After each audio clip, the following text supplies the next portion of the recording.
Hey tubers, this is Pat Jordan coming to you from the grain jungle in Illinois. Taboo means forbidden. It also means sacred. I remember 1960s Hollywood versions of what taboo was supposed to mean when pith helmeted explorers, that sounds rude, would go into the deepest jungles of Africa to find tribes that had never seen a white man. You could do that in the inner cities today. To film rituals that were taboo, never seen by the outside world. Now, you might think, as I did when I was young, that taboo meant that even the grass skirt wearing natives weren't supposed to be doing these forbidden, dark rituals. But what it appears to me to be is that they were, quote, sacred to the grass skirted. So it was only forbidden because it wasn't supposed to be shared with Whitey running the crank on the soul stealing box. The part that prompted me to write this video was that from the inception of these tribes, the natives were so isolated that they knew nothing of the outside world, yet Whitey was flying circles around them in Thunderbirds. A mutual fascination fueled the explorers that some group of humans could have never advanced beyond the Stone Age, whilst they were flying around in heavier than air machines, while the grass skirters were in awe of ghosts with fire sticks that came from the sky. I too was and am caught in the fascination that there are remote enclaves of humans around the world that have no technology. The explorers seemed compelled to show the rest of the world that there were collections of humans who had not risen up to the current civilized level, as if they were an oddity. But then this is the point of this video. The oddity is that the information gatekeepers are now saying that long-term memory, and therefore consciousness, is from viral infection because memories are formed in a viral manner using encapsulated RNA transfer between neurons. Are the remote tribes conscious? Do they have long-term memory? Then why aren't they at the same level as the rest of humanity? What seems so strange to me is that the ARCANET virus has chosen opposable thumb puppets to create the infrastructure so that it can become independent as a battle bot without the need for fragile ooga boogie bodies steeped in fantasy and ritual that never conceived of, let alone seen, a wheel. Yet those ooga boogas were never part of the plan, or were so isolated that they never got infected by the ARCANET. Until now. Bill Gates will see to it that the war theater that is Africa will be polluted with that taboo. This opens up a whole series of questions as to whether the ARCANET is a Frankenstein's monster of cobbled pieces, hence the reason and need for 64 childhood vaccines to assemble the 13 viruses inside the bodies of the victims that make up the whole ARCANET code, or if infectious consciousness is just a single piece of that code waiting for the other bits. Or if infectious consciousness has nothing to do with the ARCANET. Or if the Ooga Booga hosts were just not suitable to dig in the dirt, find ore and oil, smelt them into a battle frame, and liberate the devil that seemed to come from the earth in pieces. Or come to the earth in pieces. What I like to do is recast legends in the form of investigatable science. The legend of Lucifer, Luxfera, the devil, Abaddon, is that something fell from the sky. It impacted Earth and left a smoking crater. I would imagine that there would be DNA and RNA muck spread about the local area, if not the atmosphere. As disjointed bits of this evil virus, if you will, found hosts to infect, it would become self aware that it needed to self reassemble. So it, like any other zombie parasite, would cause the host to do weird things to seek out and collect its missing bits. Frankenstein's monster pulling itself together at the zippers. I mean, think about it. Over 60 vaccines for kids before they reach a certain age. If that isn't a zombie parasite forcing its thumb puppets to reassemble itself inside new victims worldwide, then I will recall my cometary holocaust that I pray for every single day I get out of bed. The legend of Osiris being cut into pieces, including his penis, and being scattered is the basis of the Masonic legend with the use of aprons.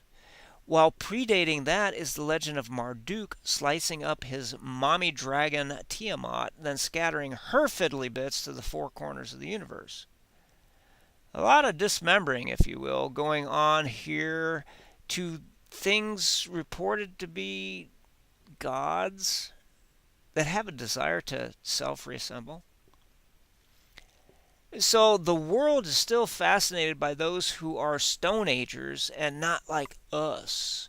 But then who is this us shit if not a viral infection working to its own zombie parasite agenda? I've always despised the language of people talking about we went to the moon, we liberated Iraq, etc. Bullshit. Except for the tribute money exacted from you by your parasites, you didn't do a goddamn thing, and I can guarantee you couldn't explain a goddamn thing about the technology, infrastructure, or organization to do either of those fictions because no one went to the moon and Iraq was invaded and occupied, not liberated. Monkeys pushing buttons for banana chips have no idea what electricity is, or a relay is, or how to make a banana into dehydrated casino wafers. From the other side looking up, we have the cargo cult of New Guinea, where good shit literally fell from the skies from thunderbirds.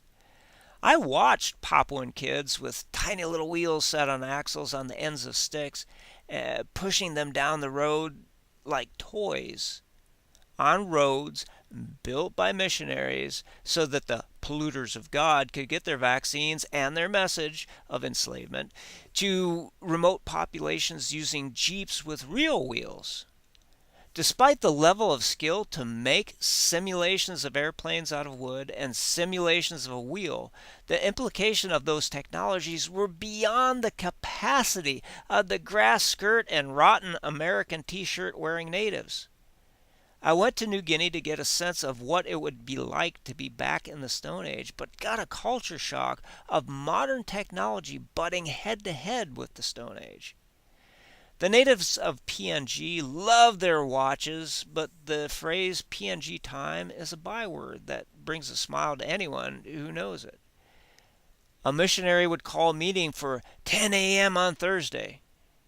You'd be lucky if the villagers would show up sometime on Thursday. The next month.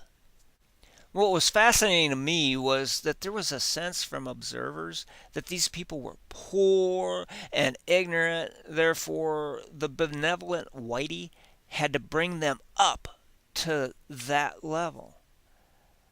With the missionaries followed the breweries, so just like with North American natives, now you had drunks on your hands, and police made up of these same natives pulled up by their own boots, pulled up by their own bare feet, would drive their jeeps to remote villages to break up card games and put natives in jail because gambling was illegal.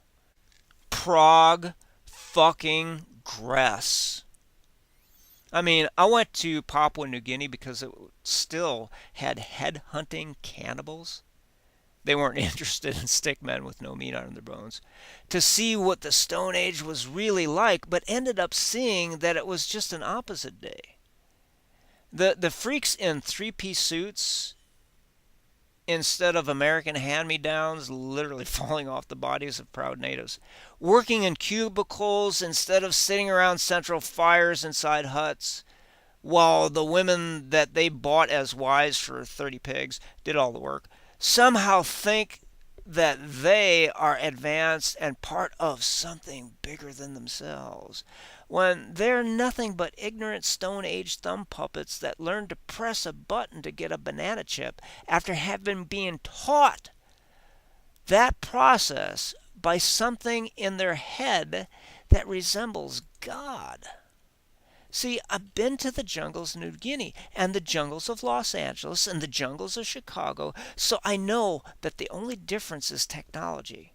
That was not conceived of, let alone understood, by the Ooga Booga city dwellers, who were simply users of something that came from outside, well, I should say inside sources.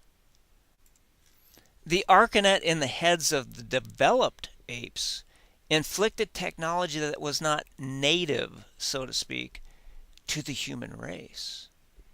The apes had nothing to do with it other than hosting the intelligence and then getting to play with the toys to distract them from the fact that they were part of a hive system that will exterminate them after their mission is complete. I've put out the practical and academic challenge before. Take any technology, whether you work in it or not, and I will guarantee that no matter what kind of funding and support that you get, that you would never be able to think it up, seek out the natural resources to start the project, create the infrastructure to make the project, and then put it into widespread use. If this is so, and it is, then where the fuck did this civilization that everyone celebrates as the height of mankind's development come from? You and I, notice I put my extremely large cranium in with the great unwashed, are no more advanced than the cargo cult in Papua New Guinea, waiting for boxes with parachutes to fall out of the sky as gifts. The Gods Must Be Crazy is one of my favorite movies. Please experience the cold chill with me when we examine the phrase, the gods must be crazy. The preferred host of the Arcanet is the clans of Noah. It's well documented in the Jewish Encyclopedia that schizophrenia in those clans is caused by a virus that bumps into proteins and turns the proteins into corkscrew shapes. Screwy in the head. The Arcanet is a virus. The latest press releases tell us that long-term memory and consciousness is from a viral process in the brain. You tell me two things. Am I spouting shit and making up science fiction narratives? Or are the gods crazier than a shithouse rat? Oh, look, my crate just landed, leaving a crater in the grain ghetto. Cue the men at work music.